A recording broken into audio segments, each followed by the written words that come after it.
नमस्कार, स्वागत है आपका एनबी न्यूज एक्सप्रेस पे और मैं हूं आपके साथ योगेश पांडे।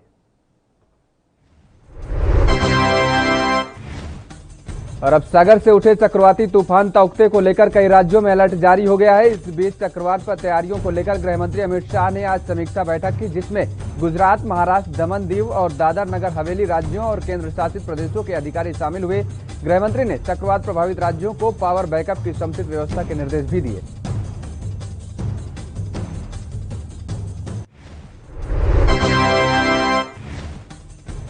महाराष्ट्र की राजधानी मुंबई में चक्रवाती तूफान तौकते की चेतावनी के मद्देनजर बीएमसी ने बड़ा फैसला लिया है, जिसके चलते कोविड-19 टीकाकरण अभियान को आज के लिए स्थगित करने का फैसला किया गया है।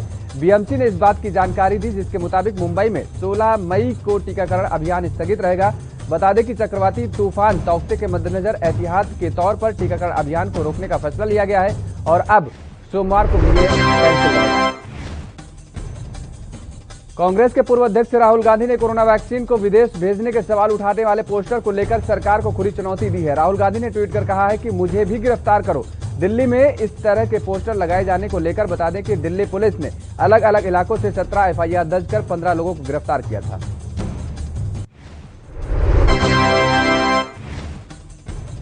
वैक्सीन वाले पोस्टर मुद्दे पर राहुल को अपनी बहन और पार्टी महासचिव प्रियंका गांधी का भी समर्थन मिला है। पीएम मोदी के सवाल करने वाले पोस्टर मामले में हुई गिरफ्तारी को लेकर प्रियंका गांधी ने अनोखे तरीके से अपना विरोध दर्ज किया है। प्रियंका गांधी ने इस पोस्टर को ही अपना ट्विटर हैंडल का प्रोफाइल फोटो बना लिया है।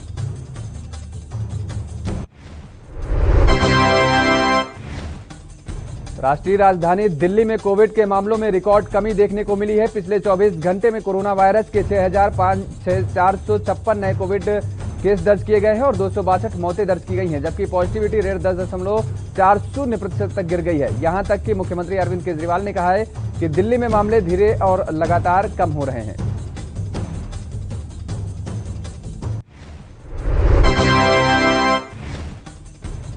देश में कोरोना की दूसरी लहर का कहर जारी है। कोरोना से बचाव के लिए देश के ज्यादातर राज्यों में लॉकडाउन जैसी पाबंदी लागू है।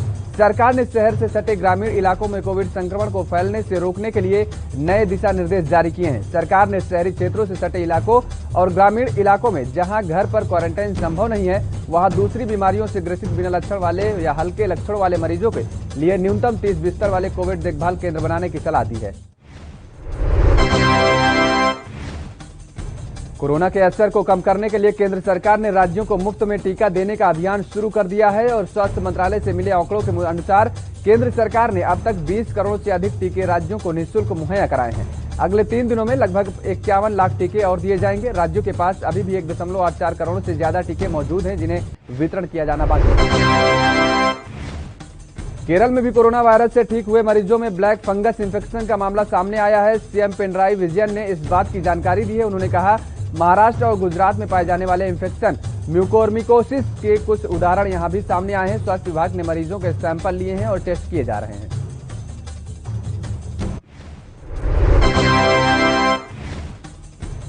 कांग्रेस के वरिष्ठ नेता गुलाम नबी आजाद ने पीएम मोदी को पत्र लिखकर पत्र में कहा गया है कि मुझे जानकारी मिली है कि देश में 21 प्रमुख टीका निर्माता दवा कंपनियां हैं। इन सभी दवा कंपनियों के पास जैव सुरक्षा मानदंडों के अनुरूप अत्याधुनिक विनिर्माण सुविधा है। गुलाम नबी आजाद ने शनिवार को कोविड-19 टीकों का उत्पादन बढ़ाने के लिए प्रमुख दवा निर्माता कंपनियों को मदद लेने के सुझाव भी दिया।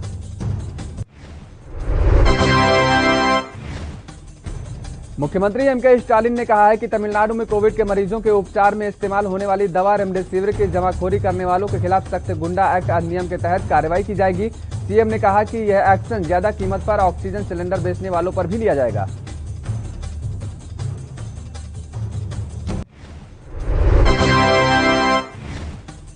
भारत में कोरोना वायरस महामारी की दूसरी लहर अब थोड़ी थमने लगी है। पिछले कुछ दिनों से कोरोना संक्रमण के मामलों में गिरावट देखने को मिली है, जिससे जनता के साथ साथ सरकारों ने भी राहत की सांस ली है। पश्चिम बंगाल में आज से पूर्ण लॉकडाउन लगा दिया गया है, जो कि अगले 15 दिनों तक लागू रहेगा। कोरोना वायरस के मामलों को देखते हुए ममता सरकार ने बड़ा फैसला लिया। यहां रुकते हैं एक छोटे से ब्रेक के लिए। ब्रेक के बाद फौरन हाजिर होते हैं।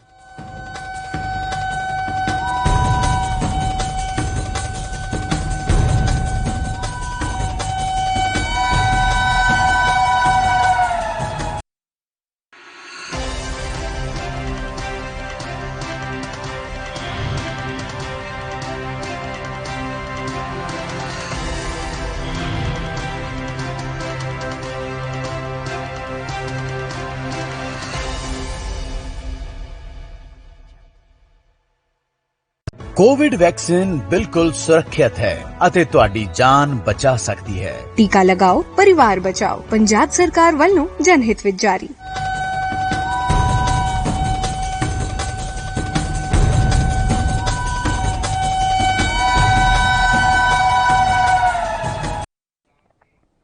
ब्रेक के बाद स्वागत है आप सभी का। न्यूज एक्सप्रेस में आगे बढ़ते हैं। भारतीय रिजर्व बैंक के पूर्व गवर्नर रघुराम राजन ने कहा है कि स्वतंत्रता के बाद कोविड-19 महामारी देश के शायद सबसे बड़ी चुनौती है। राजन ने साथ ही कहा कि कई जगहों पर कई कारणों के चलते सरकार लोगों की मदद के लिए मौजूदा नहीं थी। बता दें कि दिल्ली में यूनिवर्सिटी ऑफ शिकागो सेंटर की तरफ से आयोजित एक ऑनलाइन कार्यक्रम को संबोधित करते हुए यह बात कही।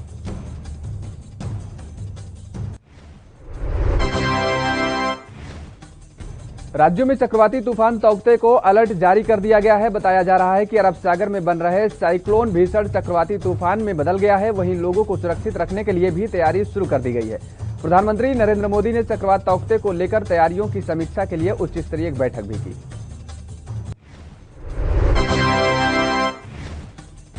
उत्तर प्रदेश में लॉकडाउन को आगामी 24 मई तक बढ़ा दिया गया है। शनिवार शाम को आयोजित हुई कैबिनेट बैठक में योगी सरकार ने यह बड़ा फैसला लिया है। इसके अलावा बैठक में पटरी दुकानदारों को 1000 रुपए मासिक भत्ता देने का भी फैसला लिया गया है। राज्य में ये लॉकडाउन 24 मई सुबह 7 बजे तक जारी रहेगा। बता दें कि इससे पहले सरकार ने 17 मई तक राज्य में वीकेंड कोरोना कर्फ्यू बढ़ाया था।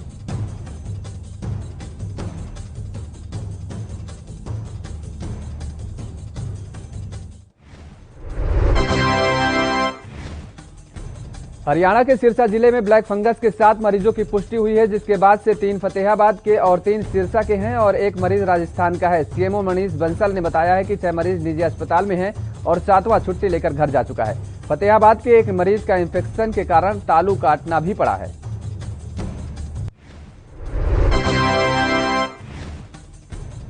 अंबाला जिले में कोरोना वायरस से निपटने और मरीजों को राहत देने के लिए विधायक असीम गोयल ने एक बड़ी सौगात दी है। बता दें कि असीम गोयल के द्वारा ऑक्सीजन बैंक की शुरुआत की गई है। मेरा आसमान नाम की संस्था के सहयोग से ऑक्सीजन बैंक की शुरुआत की गई है, जिसके तहत कोई भी मरीज अपनी सुविधा के हिसाब से ऑक्सीजन कंसंट्रेटर को अपने साथ 2 से 5 दिनों के लिए लेकर जा सकता है।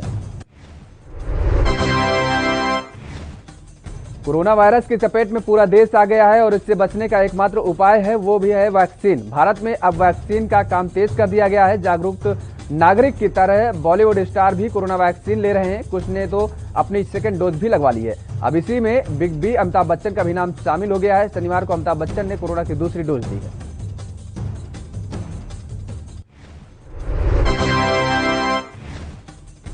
कोरोना वायरस के संक्रमण से बचाव और महामारी पर अंकुश लगाने के लिए उत्तर प्रदेश की योगी आदित्यनाथ सरकार ने जो मॉडल अपनाया है, अब उसकी तारीफ बॉम्बे हाईकोर्ट ने भी की है। बच्चों को कोरोना से बचाने के लिए किए गए इंतजामों का जिक्र करते हुए बॉम्बे हाईकोर्ट ने महाराष्ट्र सरकार से पूछा है कि यहां यूपी सरकार की तरह paediatric intensive care unit ICU बनाने पर विचार क्यों नहीं किया जा रहा।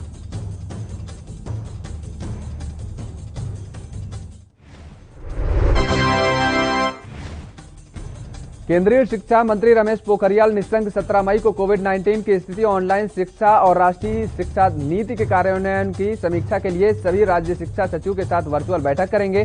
केंद्रीय मंत्री की बैठक में ऑनलाइन शिक्षा में हुए बदलाव की समीक्षा करने और भविष्य के रोडमैप के तैयार करने की उम्मीद जताई जा रही।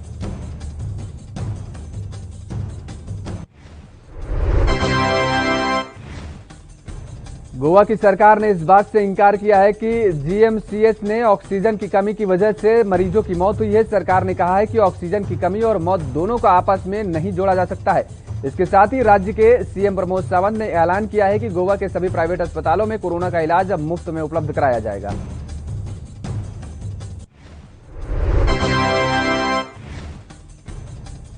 राष्ट्रीय स्वयंसेवक संघ के सरसंघचालक मोहन भागवत का कहना है कि पहली लहर के बाद सरकार, प्रशासन और लोगों ने लापरवाही बरती, जिस वजह से मौजूदा हालात पैदा हुए। आरएसएस की लेक्चर सीरीज पॉजिटिविटी अनलिमिटेड में उन्होंने ये बातें कही हैं। उन्होंने लोगों से ऐसे माहौल में पॉजिटिविटी रहकर महामारी से लड़ने की अपील भी की है।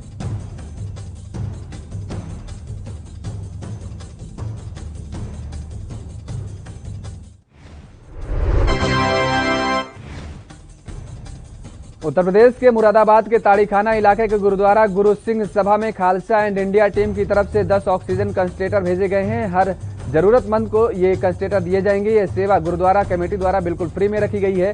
कोरोना काल में लोगों को ऑक्सीजन न मिलने के चलते कई लोगों की मौतें हुई हैं, जिसके चलते यह पहल की गई है।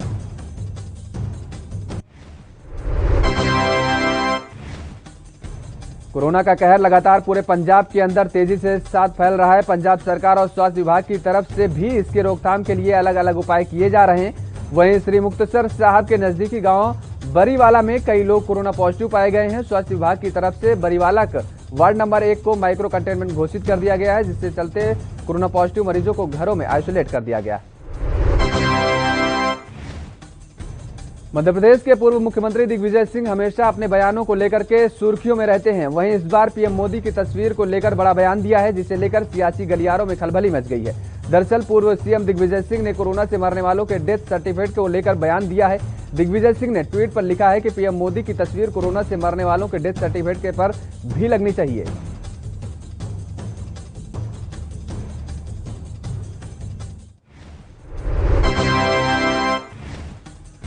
भारत के आम नागरिकों को जल्द ही रूस की एक डोज वाली स्पुतनिक वी वैक्सीन मिलना शुरू हो जाएगी। आज स्पुतनिक वी वैक्सीन का दूसरी खेप हैदराबाद पहुंच गई है। इससे पहले टीके पहली खेप के 1 मई को भारत पहुंची थी। 13 मई को सेंट्रल ड्रग लेबोरेटरी कैसोली से वैक्सीन को मंजूरी मिल चुकी है। वैक्सीन की आपूर्ति भारतीय मैन्युफैक्चरिंग पार्टनर से शुरू की गई।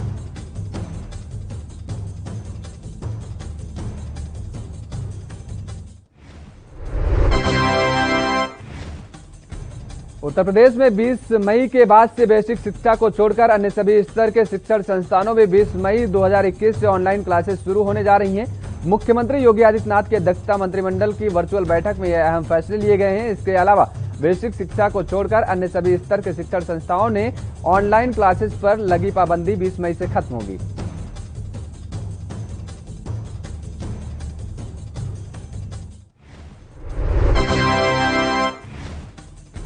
यूपी के जालौन में कोंच नगर के सभी 25 वार्डों में जुकाम, बुखार, खांसी जैसी बीमारियों के लक्षण जैसे रोगियों को घर घर में चिन्हित करने के लिए स्वास्थ्य विभाग एवं एएनएम, आंगनबाड़ी, नगरपालिका कर्मचारियों की 24 टीमें गठित की गई हैं। ये टीमें चिकित्सकों और संबंधित अधिकारियों के द्वारा बनाई गई हैं। बता दें कि हर 5 टीमों पर एक सुपरवाइजर भी तैनात किया गया है।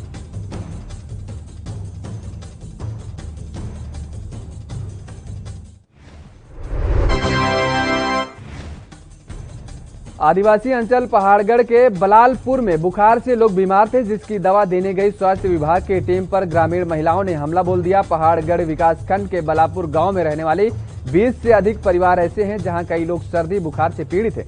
बता दें कि सूचना मिलने पर जिला प्रशासन की टीम ने आशा कार्यकर्ताओं को गाँव में सर्वे के लिए भेजा था।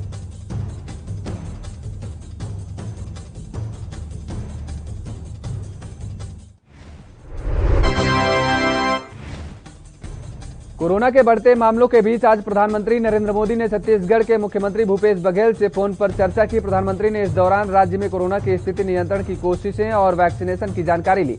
इधर मुख्यमंत्री ने राज्य में वैक्सीन की कमी को पूरा करने के लिए केंद्र से पर्याप्त वैक्सीन की मांग भी की है।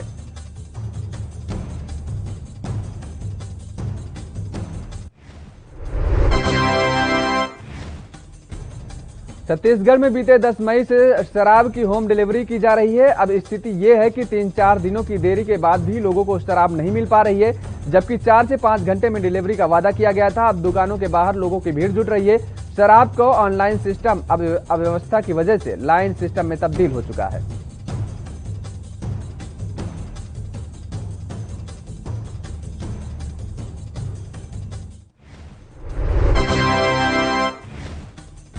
मध्य प्रदेश में संक्रमितों की संख्या में लगातार कमी आ रही है। 24 घंटे में 7016 नए पॉजिटिव केस दर्ज किए गए हैं, जबकि 42 दिन बाद घटकर 10 हो गया है और 2 अप्रैल को यह 10.4 रहा है, जबकि मई की शुरुआत में 25 तक पहुंच गया था। तो वहीं भोपाल में 33 दिन के बाद 1000 से कम संक्रमित पाए गए हैं और इससे पहले 11 अप्रैल को 824 संक्रमित मिले थे।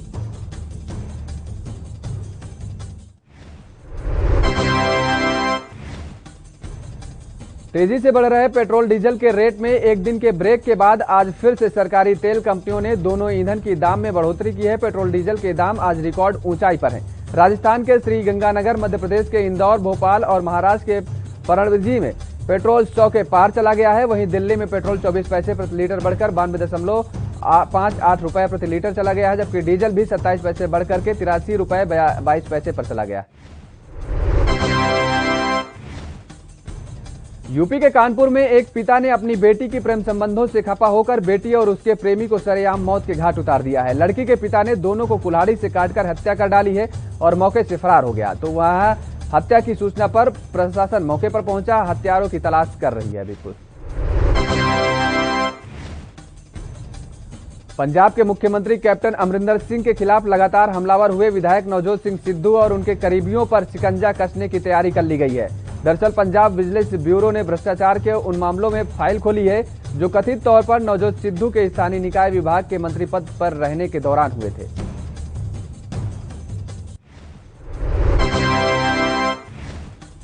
गुजरात में चक्रवाती तूफान तौकते को देखते हुए राज्य में एनडीआरएफ की टीमें तैनात की गई हैं। एनडीआरएफ गांधीनगर के डिप्टी कमांडेंट रणविजय कुमार सिंह का कहना है कि 24 टीमें आज शाम तक अपनी जगह ले लेंगी, जिसमें 13 टीमें बाहर से मंगाई गई हैं।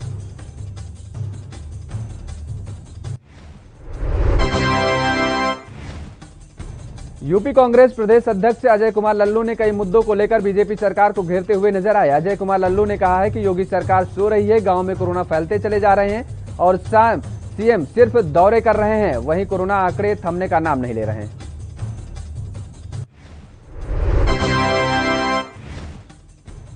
उत्तराखंड बीजेपी की ओर से चलाए जा रहे सेवा ही संगठन अभियान के तहत बीजेपी महिला मोर्चा प्रदेश में कम्युनिटी किचन सेंटर संचालित करेगा। उनके माध्यम से जरूरतमंदों और कोरोना पीड़ितों को भोजन उपलब्ध कराया जाएगा।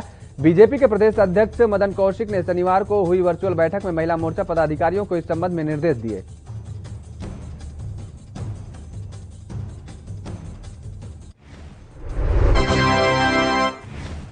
देश में कोरोना महामारी के बढ़ते कहर के बीच कई लोगों ने मदद के हाथ आगे बढ़ाए हैं और सरकार की इस महामारी से निपटने की सहायता भी की है। वहीं उत्तराखंड के देहरादून में संत निरंकारी मंडल देहरादून की ओर से 44 ऑक्सीजन कंसंट्रेटर मुख्यमंत्री तीरथ सिंह रावत को भेंट किए गए हैं। इनमें से 20 ऑक्सीजन कंसंट्रेटर गढ़ी कैंट बोर्ड की ओर से संचालित हॉस्पिटल के अन्य पर्वतीय जिलों में अस्पतालों को भेजे जाएंगे।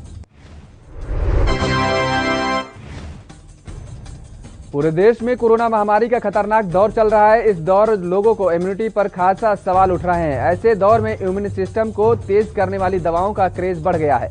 वहीं हल्द्वानी के वन अनुसंधान केंद्र में इम्यून सिस्टम को मजबूत करने वाली औषधि प्रजाति के पौधों को विकसित कर संरक्षित करने का प्रयास किया जा रहा है।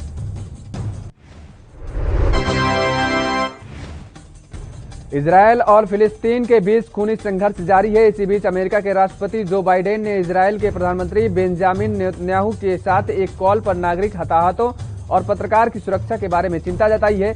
वहीं फिलिस्तीन के राष्ट्रपति महमूद अब्बास ने जो बाइडेन से फोन पर बातचीत की है, जिसमें उन्होंने इजरायल से जारी संघर्ष में हस्तक्षेप करने और फिलिस्तीन पर हो रहे हमलों को बंद करवाने की अपील की।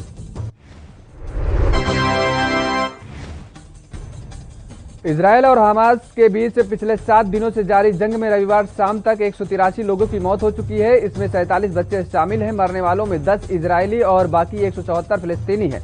इस जंग में अब तक 1200 लोग घायल हो गए हैं, इनका इलाज चल रहा है। हमास इजरायल के शहरों पर अब तक 2500 से ज्यादा रॉकेट फायर कर चुका है।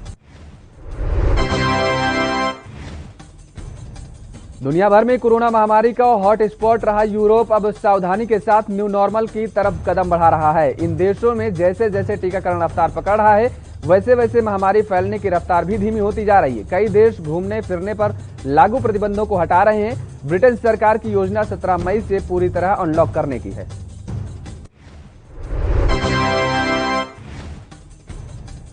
म्यांमार के पश्चिमी चीन राज्यों में एक कस्बे पर सैन्य शासन की ओर से भीषण हमले किए गए हैं। सत्तारूढ़ जुंटा ने सैन्य शासन के खिलाफ हुए सशस्त्र विद्रोह को देखते हुए मार्शल लॉ लॉग दिया है और चिनलैंड डिफेंस फोर्स के एक प्रवक्ता ने कहा है कि यह संघर्ष शनिवार को सुबह 6 बजे तक शुरू हुआ, जब सरकारी सैनिकों ने हेलीकॉप्टरों के जरिए मिंदाद कस्बे के पश्चिमी हिस्से में गोलीबारी की इस घटना के कई घर तबाह हो गए।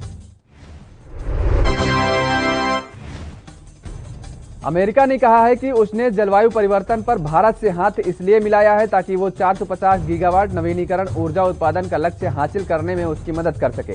जलवायु परिवर्तन पर बाइडेन प्रशासन के विशेष दूत जॉन केरी ने अमेरिकी सांसदों से कहा है कि प्रधानमंत्री नरेंद्र मोदी ने 450 गीगावाट नवीनीकरण ऊर्जा का उत्पादन करने की प्रतिबद्धता जताई है।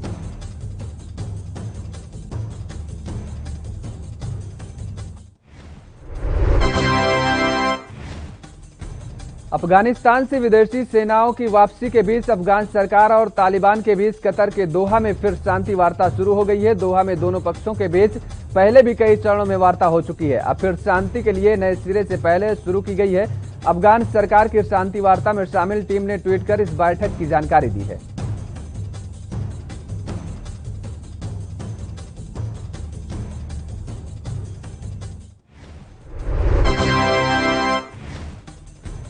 ऑस्ट्रेलियाई क्रिकेट टीम के कप्तान टिम पेन ने टीम इंडिया के कैप्टन विराट कोहली को दुनिया का बेस्ट बैट्समैन बताया है। उन्होंने कहा है कि वे कोहली को हमेशा इसी तरह से याद रखेंगे।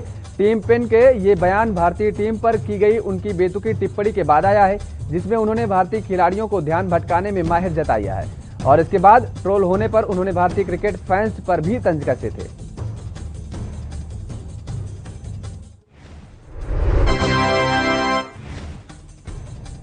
भारतीय महिला cricket team 7 international cricket match खेलने के लिए इंग्लैंड दौरे पर जाने वाली है। वहां टीम को एक टेस्ट, 3 वनडे और 3 T20 मैचों की सीरीज खेलनी है। अब संकेत आ रहे हैं कि भारतीय टीम सितंबर में ऑस्ट्रेलिया का दौरा भी कर सकती है। ये संकेत ऑस्ट्रेलिया की तेज गेंदबाज मेगन स्टॉट ने दिया है। हालांकि क्रिकेट ऑस्ट्रेलिया ने अभी कोई शेड्यूल जारी नहीं किया।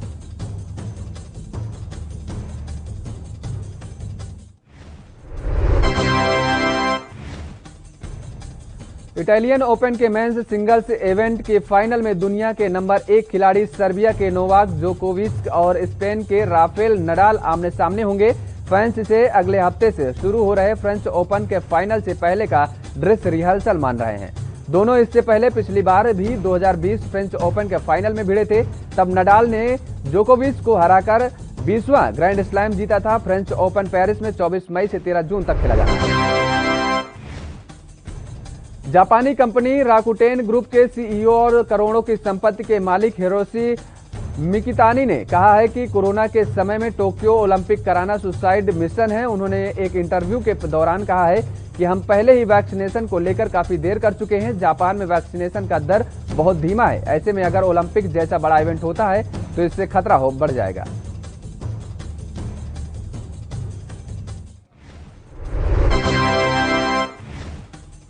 क्रिकेट ऑस्ट्रेलिया के लिए राहत की खबर है। आईपीएल सस्पेंड होने के बाद मालदीव में क्वारंटाइन 38 ऑस्ट्रेलियाई खिलाड़ी, स्टाफ और अंपायर सोमवार को अपने देश रवाना होंगे। इन्हें बीसीसीआई अपने चार्टर्ड फ्लाइट से ऑस्ट्रेलिया पहुंचाएगा। बता दें कि 15 मई तक ऑस्ट्रेलियाई सरकार के भारत पर लगाए गए ट्रैवल बैन की वजह से ये सभी खिलाड़ी और स्टाफ मालदीव में थे।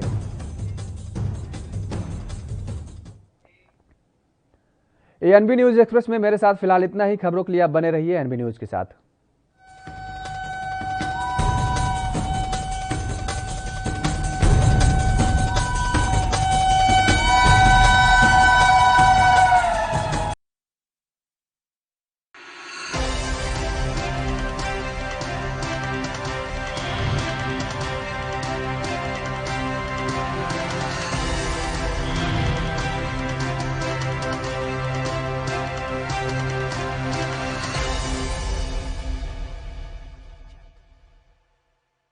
Federation of Private Schools and Association of Punjab, जिनसे रिलेटेड 6,500 स्कूल्स हैं, जो कि एजुकेशन देने के साथ साथ लाखों नौजवानों को रोजगार भी दे रहे हैं।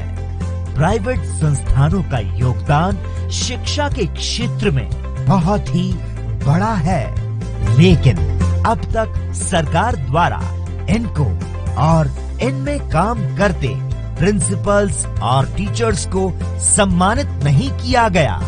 ऐसे में federation of private schools and association of Punjab की ओर से प्राइवेट स्कूल प्रिंसिपल, टीचर्स और स्टूडेंट्स के लिए स्टेट अवार्ड शुरू करने का डिसीजन लिया गया। फेडरेशन की ओर से स्टेट लेवल पर अवार्ड दिए जाएंगे। इनमें से पहले अवार्ड में स्कूलों के लिए 9 कैटेगरी रखी गई है और हर डिस्ट्रिक्ट के 2 अच्छे स्कूलों को हर कैटेगरी के लिए अवार्ड दिया जाएगा। पंजाब के 22 जिलों में हर जिले के 2-2 प्रिंसिपल, एक सीबीएसई बोर्ड और एक पंजाब स्कूल शिक्षा बोर्ड को डायनामिक प्रिंसिपल अवार्ड दिया जाएगा। यही नहीं, प्राइवेट स्कूलों में काम कर रहे और हर जिले से 5 टीचर्स को द्रोणाचार्य अवार्ड से सम्मानित किया जाएगा। इसके अलावा 10th एंड 12th क्लास के अच्छी पोजीशन लेने वाले स्टूडेंट्स को proud of Punjab state level award से सम्मानित किया जाएगा। शिक्षा के क्षेत्र में अहम योगदान दे रहा federation of private schools and association of Punjab, we build child's future.